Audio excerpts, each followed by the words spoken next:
Esperemos unos minutitos a que se conecten el resto de compañeros, por favor. Buenas noches.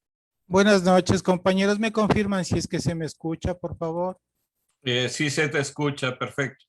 Muchas gracias, agradezco. Claro y fuerte.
Entonces, Bueno, ahorita lo sacamos.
Bien, buenas noches con todos y todas. Bienvenidos a esta segunda sesión. Es importante que hayan visto la película Un perro andaluz, que se hayan leído el texto para esta clase. La primera pregunta que quiero hacerles es ¿qué sensación les dejó esta película? No quiero que me digan una cuestión racional, ¿no? de la película, sino más bien sensorial. ¿Qué sensaciones les motivó ver Un perro andaluz? De pronto algunas personas ya lo hayan visto antes, lo vieron por una segunda ocasión, o algunas personas por primera vez, pero quisiera que me digan cuáles fueron las sensaciones que les dio esta película. Igual para participar, como hemos hecho anteriormente, que levanten la mano para irles dando el orden de participación. Bien, ¿quién quisiera empezar dando algún comentario, algún criterio de cuál es la sensación que le produjo esta película? Vamos con Nicolás, por favor. Muy buenas noches, compañeros, maestro, buenas noches.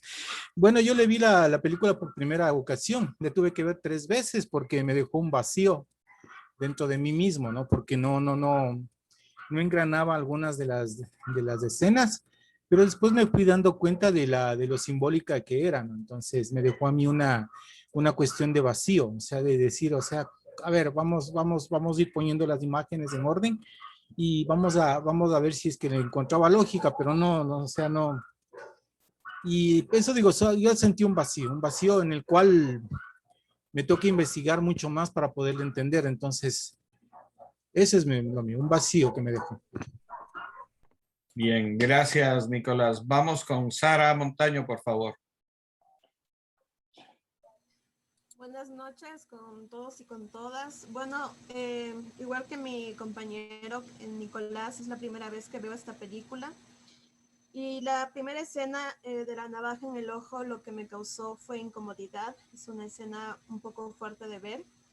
Después, la sensación que tuve durante toda la película fue de extrañeza, porque pues de cierta forma siempre como que intentamos encontrarle un significado a lo que estamos viendo, pero pues en este caso, según lo que leí del surrealismo, esto se basa mucho en lo onírico, en el inconsciente y tratar de romper la lógica de lo que estamos haciendo o de lo que vemos. Entonces, en ese sentido, me concentré mucho más en ver las escenas. Algunas me causaron gracia. Por ejemplo, los movimientos de los actores me causaron un poco de gracia, ver cómo se movían, sus gestos. También un poco me causó una sensación de melancolía el momento en que después de ser atropellado, este ciclista encuentra a una mujer la mano y su rostro es muy melancólico, tiene mucha belleza el rostro de esta mujer. Entonces aquí lo que me transmitió fue cierta melancolía y pues al final me pareció dentro de lo horroroso que era ver a los cuerpos así como que maltratados o rotos, mancillados, me causó belleza, me causó una sensación de belleza ver esta escena que a la vez intenta como que transmitir cierto horror. Entonces, eso puedo decir de esta película. Bien, muchas gracias, Sara. Vamos con Lourdes, por favor. Gracias. Buenas noches. Era la primera vez también que yo veía esta película. Sinceramente, la tuve que ver 2 veces y no bastó. También tuve que leer bastante para entender un poco más, porque al principio para mí no tenía sentido ni coherencia.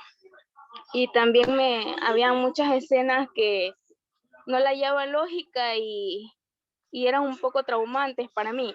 Pero al ir leyendo y conociendo también a los autores, entendí poco a poco que eso era lo que ellos querían plasmar en la película y que todo dependía de cómo nosotros, los espectadores, captábamos la película.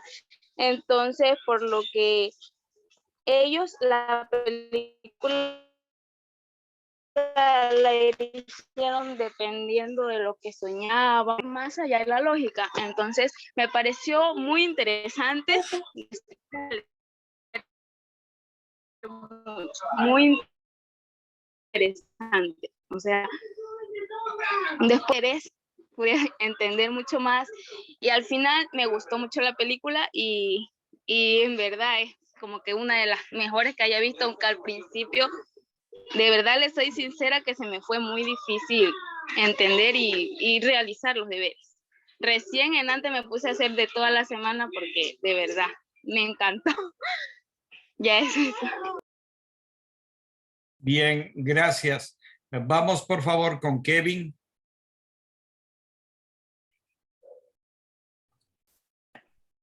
¿Me escuchan? Sí, ahí te escuchamos. Ya. Bueno, también fue la primera vez que la vi y la verdad me causó mucho impacto al principio y confusión, porque la verdad tiendo a racionalizar lo que veo y en esa película para nada podía racionalizar las situaciones o encontrarle un sentido. Yo al principio iba hilvanando, o sea, las ideas, tratando de buscarle algo que me dé a entender, pero la verdad no me daba nada. Hasta que la vi la segunda vez y ahí fue que ya no me enfoqué tanto en eso, sino en ver lo que cada fragmento, tomarlo como partes individuales y solamente apreciarlos. Lo que me causó la escena cortándole la navaja, sí fue como, lo que pensé fue, de verdad pasaron eso en ese entonces, porque me pareció incluso actualmente chocante, y la verdad incómodo ver esa escena. Y lo que me dejó es un sentimiento de alguna manera trataban bueno, a través de los sueños, principalmente, algo nos quieren decir igual los sueños. Y ya depende de cada uno cómo los vayamos interpretando y le demos a, no tanto un significado lógico, sino más algo con lo que te queda, un saber implícito, algo que te llena el alma, algo que no lo puedes describir con palabras, prácticamente. Bien, gracias. Vamos con Marlene, por favor. Buenas noches. Al igual que mis compañeros, es la primera vez que veo esta película. Me impactó mucho y asimismo fue compleja de entender porque es un film que despierta muchas emociones. Aparte de sus imágenes no conllevan una relación lógica, obviamente por eso se relaciona con el surrealismo. Despertó en mí desde temor hasta diversión. Temor porque los seres humanos guardamos muchos secretos oscuros que se encuentran en el subconsciente y es por ello que llegar a conocer estas imágenes o estos pensamientos puede causar mucho impacto. Gracias. Bien, gracias también. Vamos con Cristian, por favor.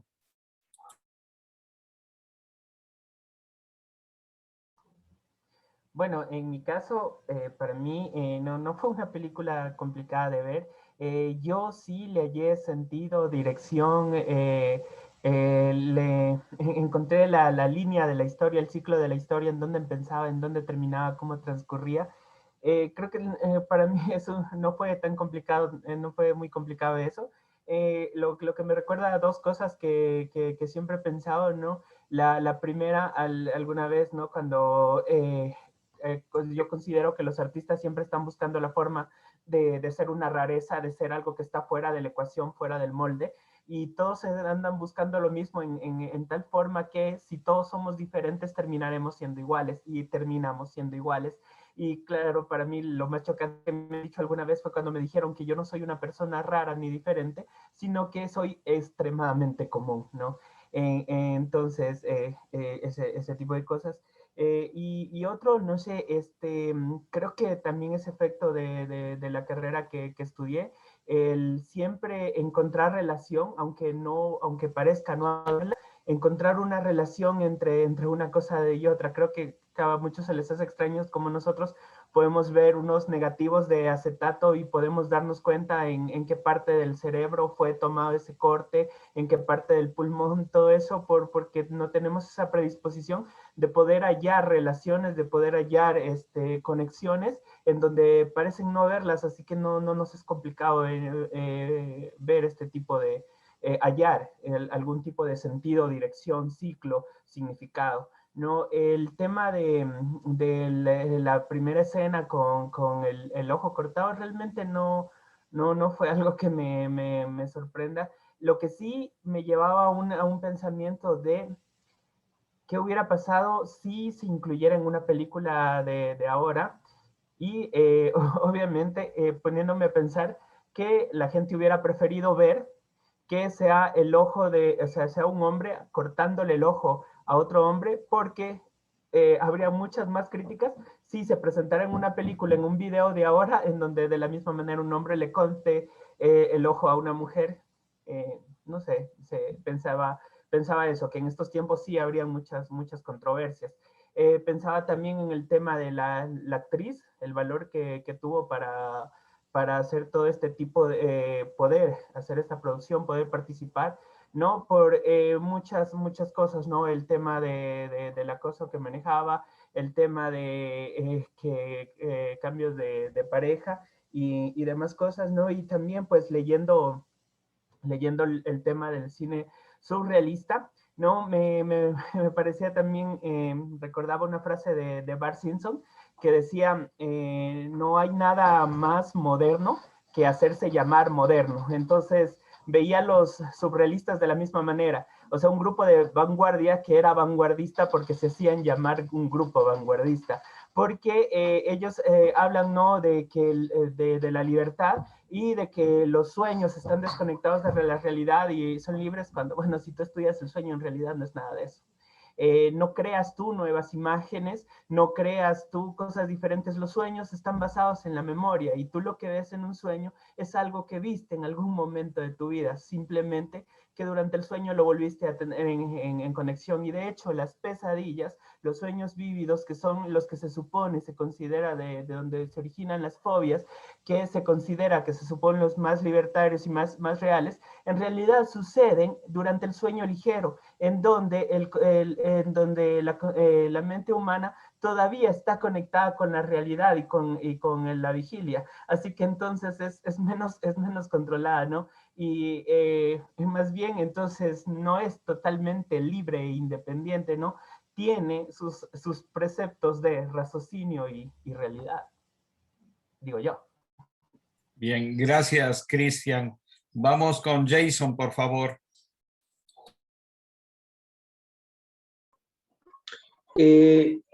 Con respecto a esta película, yo ya la había visto en una clase que tenemos que se llama Igual Cine, y sin duda alguna es una de las películas que inician, digámoslo así, en lo que es este género del surrealismo.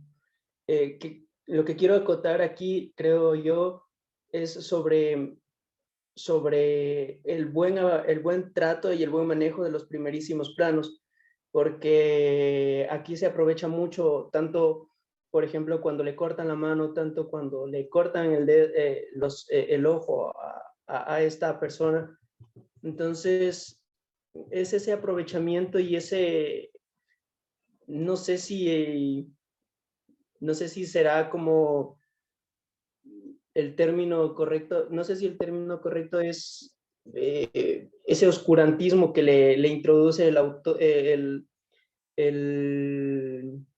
escritor a la obra, que lo vuelve un tanto pesado quizá para las personas que no están muy acostumbradas, digamos, a ver este tipo de películas sobre este género. Entonces, ese sería como que mi aporte sobre esta película que la hemos visto, creo que la mayoría. Gracias, Jason. Pavel, por favor, tú tenías levantada la mano. Sí, buenas noches con todos. Bueno, esta película me pareció bastante particular en cuanto a que al momento que empezamos a ver la película, por ejemplo, empezamos con la escena de una persona cortándole el ojo a una señorita, ¿no? Entonces, después, a lo largo de la película, pues se va entendiendo qué es lo que significa, por ejemplo, bueno, al menos quiero yo interpretarlo de esa manera, de qué significa esta escena, de que pues tenemos que intentar ver más allá de lo que nos están mostrando, ya que nos están mostrando un arte un poco diferente, más no tan extraño, por decirlo así, pero bastante peculiar. En cuanto, por ejemplo, al hecho de las imágenes un poco extrañas, podemos interpretarlo, qué sé yo, como una pesadilla o un sueño que nosotros tenemos, ya que los sueños no son del todo coherentes en cuanto al desarrollo que tenemos. Por ejemplo, pasamos de una escena a otra con un sentido totalmente diferente. Entonces, esta película, pues, sí abre un poco la perspectiva de lo que nosotros por lo general esperamos de un film, que es que tenga coherencia, que sea bastante fácil de interpretar, pero con esto, pues, nos da la idea de que, pues, tenemos que intentar abrir nuestra mente para intentar ver otro tipo de enfoques y ver qué es lo que quiere representar como tal el director de la película. Bien, gracias. ¿Alguien más que quisiera participar, dar algún comentario? Bien, si no hay ninguna otra participación, quisiera ahora hacer referencia al texto. al texto también que tiene que ver, porque tomen en cuenta que en la época que se hace esta película es en época de la posguerra, de la Primera Guerra Mundial, ¿no? Inclusive André Breton, el creador, digamos, del manifiesto surrealista, no fue alguien que trabajó en hospitales militares en medio de la guerra, ¿no? Y él hablaba de esa conexión entre la locura. Una persona que va a la guerra, ustedes saben, siempre va a quedar alterada su psiquis. No es normal ver muertos o ver personas conocidas, ¿no? Entonces, si hay una cierta locura en estas personas, y de ahí es que él habla de ese subconsciente y de esa creación, que la locura está más cerca a la creación. Otra cosa que hay que tomar en cuenta, que si bien los creadores de Un perro andaluz fueron Salvador Dalí y Luis Buñuel, el uno un reconocido pintor y el otro un cineasta que también tiene una vasta obra, pero en el momento en que hacen esta producción ellos eran jóvenes. Y falta un tercer elemento ahí.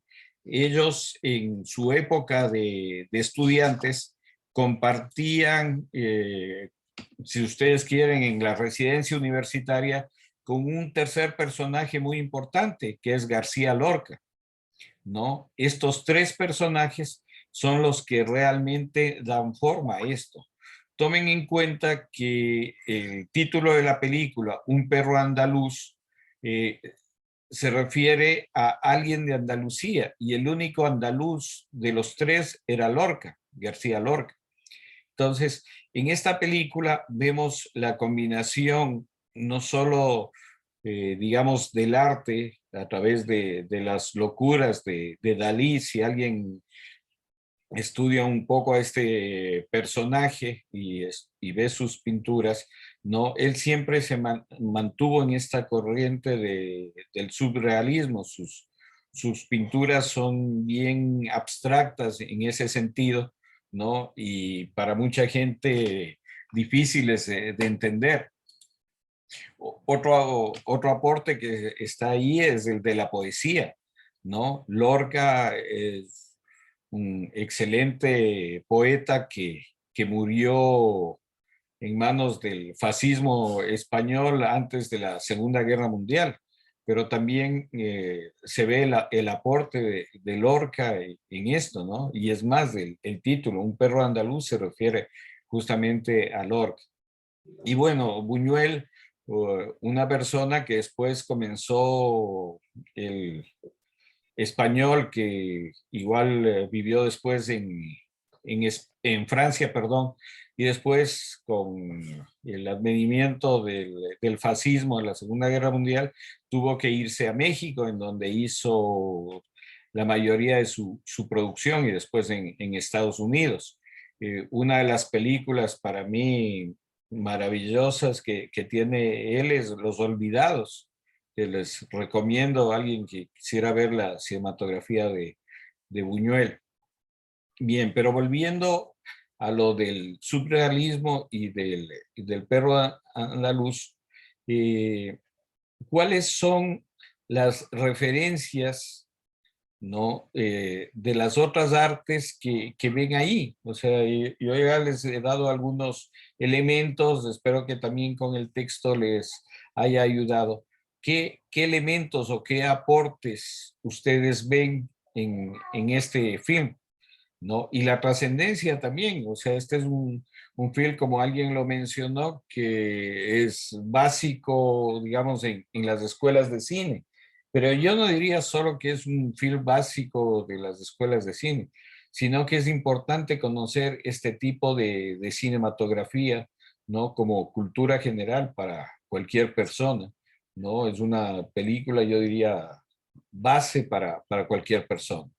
Entonces, quisiera plantear en la conversación, en el debate, ¿Cómo ven ustedes la influencia de las otras artes y la influencia inclusive de esta película mismo en los cineastas a posteriores? Si ustedes han visto alguna otra película que tenga referencias de esto del perro andaluz, ¿no? O las influencias también que ha tenido el arte en esta película. No sé, igual, ¿quién quiere participar? Por favor, que levanten la mano para participar. Vamos con Rommel, por favor.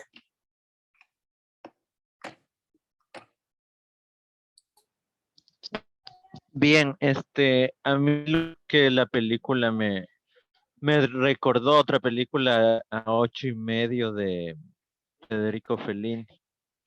Me recordó más, o sea, más por, digamos, porque las escenas, o sea, bueno, en un perro andaluz ya es como un poco de exageración que no tiene mucho que ver una con otra, pero igual en la película 8:30 es como también una estructura que no es, digamos, no es típica.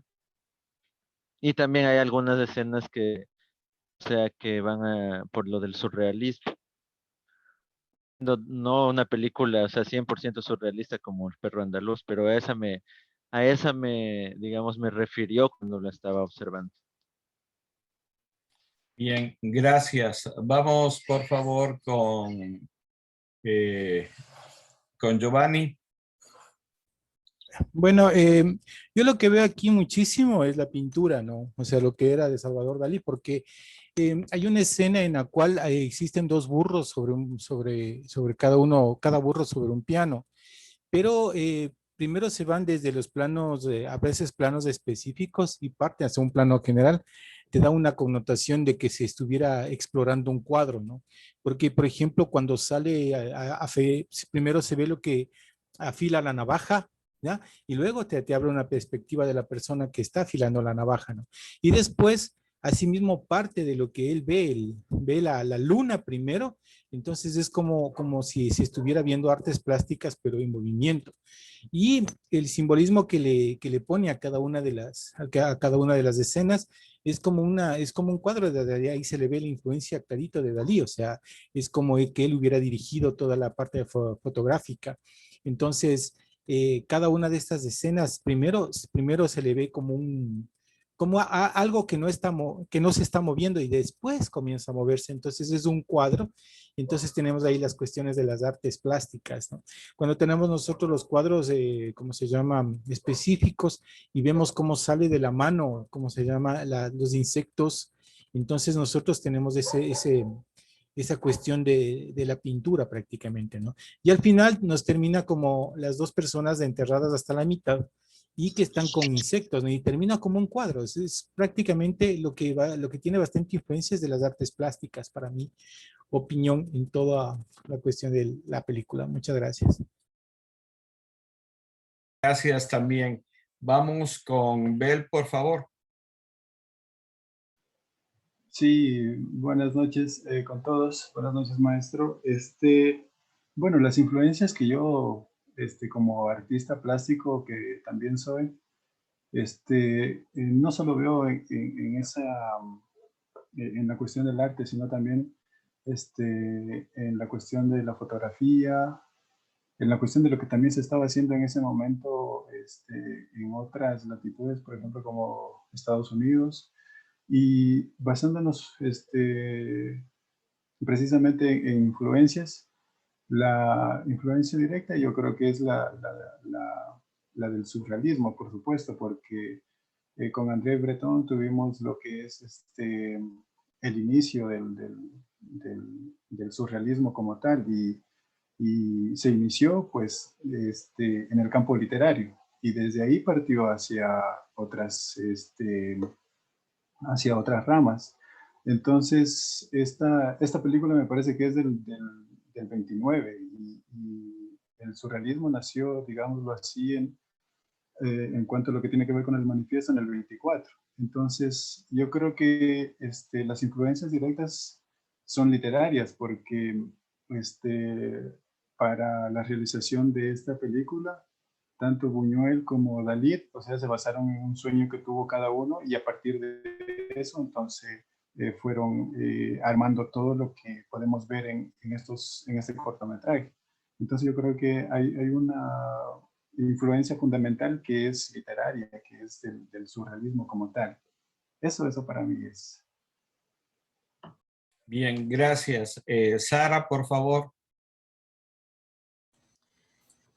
Bueno, yo lo que opino es que justamente esta película tiene hecha de Salvador Dalí por los símbolos que utiliza, por ejemplo, las hormigas, que es un símbolo muy presente en los cuadros, en las pinturas de Salvador Dalí.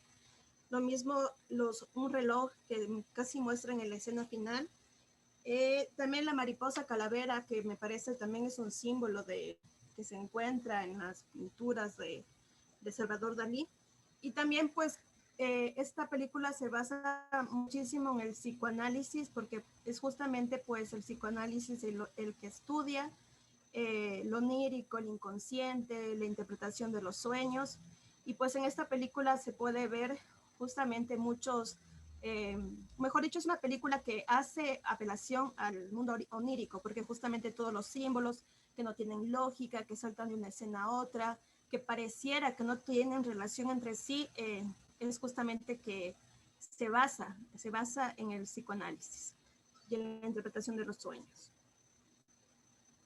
Bien, muchas gracias. Vamos por favor con Carla.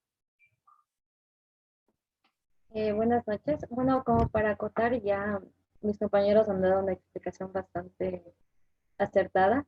Pienso yo que también tenemos que ponernos en el contexto en el que estaba en esta época, pues, y cómo surgió el surrealismo como una manera igual de protesta. Bueno, de hecho las vanguardias son un tipo de protesta, ¿no?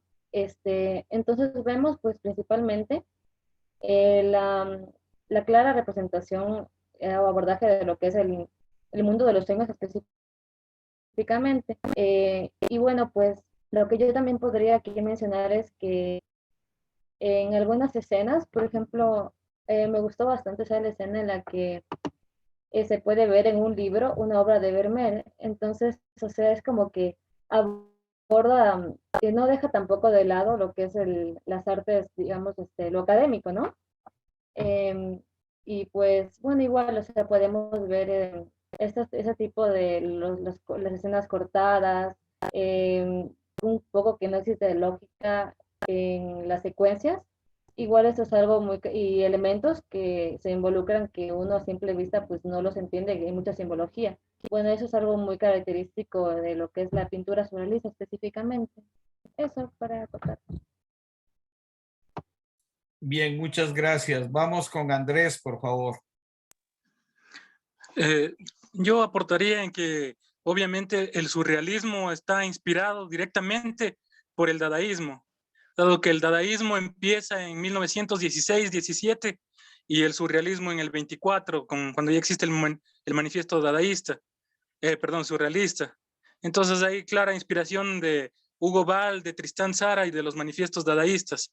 Y esto para decir de dónde viene la mayor parte de influencia del surrealismo, que ya la notamos ahí. Y esto, sobre todo esto es la primera incursión en el cine y sería yo diría que una influencia que se la ve claramente en la película, por ejemplo, de Brasil, de Terry Gilliam.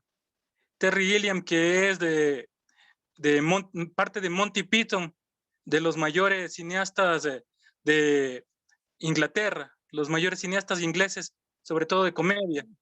Pero Brasil, que es la representación de la novela de George Orwell de 1984, con una clara influencia del surrealismo, porque la parte onírica, la parte de los sueños y el simbolismo onírico de este personaje en Brasil es algo que se ve claramente marcado y es algo que ha influenciado después el cine más, que podríamos llamar el cine actual. Prácticamente el cine actual está bastante influenciado sobre todo por Terry Gilliam y por Monty Python, porque han sido unos cómicos que podrían llamarse como los Beatles del cine, que han sido los cineastas ingleses. Claro que el que menciono yo, Terry Gilliam, es el único que no es de la parte inglés. Y una influencia que tuvo en el cine actual, en las películas que vemos un tanto pop, sería en Jean-Pierre Jeunet. Sería el cine y también a la cultura pop, porque Jean-Pierre Jeunet prácticamente hizo el homenaje a esta Brasil y al surrealismo en la película que se llama Delicatessen, pero en Estados Unidos se llamaba Terry Gilliam Presents. Entonces Jean-Pierre Jeunet influenció copiando varias cosas, sería como haciendo un plagio del surrealismo, del dadaísmo, y él es el que crea la cultura pop de MTV. Jean-Pierre Jeunet en todas las películas y él dirigió la mayor parte de lo que hemos visto en MTV de finales de los 80s y principios de los 90s, y vivimos una cultura ahora con nostalgia MTV, y la mayor parte de videoclips que hemos visto son de Jean-Pierre Jeunet. Y la película que marcó los 90s de Jean-Pierre Jeunet, aparte de Delicatessen, que ha sido homenajeada por varios otros cineastas últimamente, incluso ahora en el anime. El anime hace mucho homenaje a Jean-Pierre Jeunet, pero sobre todo la película Amélie. Esta película Amélie marcó así claramente con el surrealismo y, como digo, donde se nota bastante la influencia del dadaísmo también, marcando al surrealismo. Eso. Muchas gracias, Andrés, por tus aportes. Vamos, por favor, con Rodrigo. Sí, bueno, yo quería agregar que pues esta obra tiene una conexión onírica totalmente. Es decir, los artistas se basaron en disciplinas como la interpretación de sueños y también en otras que son más formales como lo es el psicoanálisis. De manera que entonces tenemos un contenido bastante amplio, pero que no es totalmente lógico, no sigue una línea de tiempo, sino que son como los sueños, es plasmados de una manera abstracta.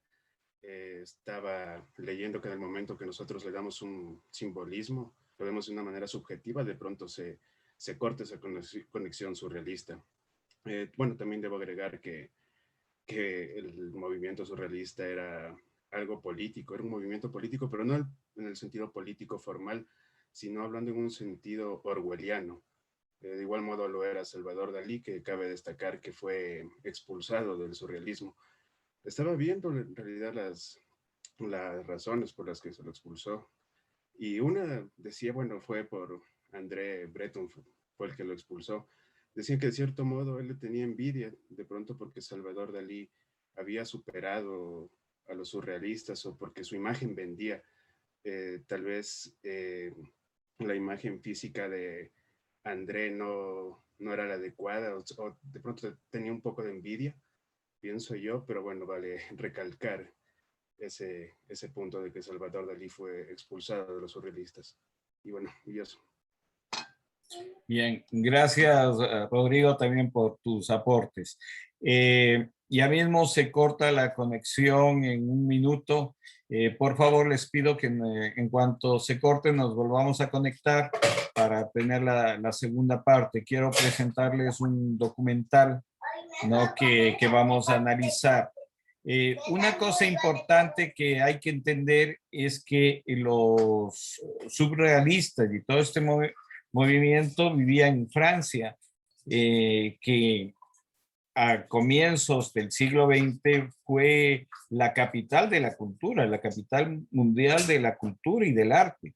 Todo el mundo quería ir a Francia en esa época porque ahí estaban no solo los pintores, los escritores.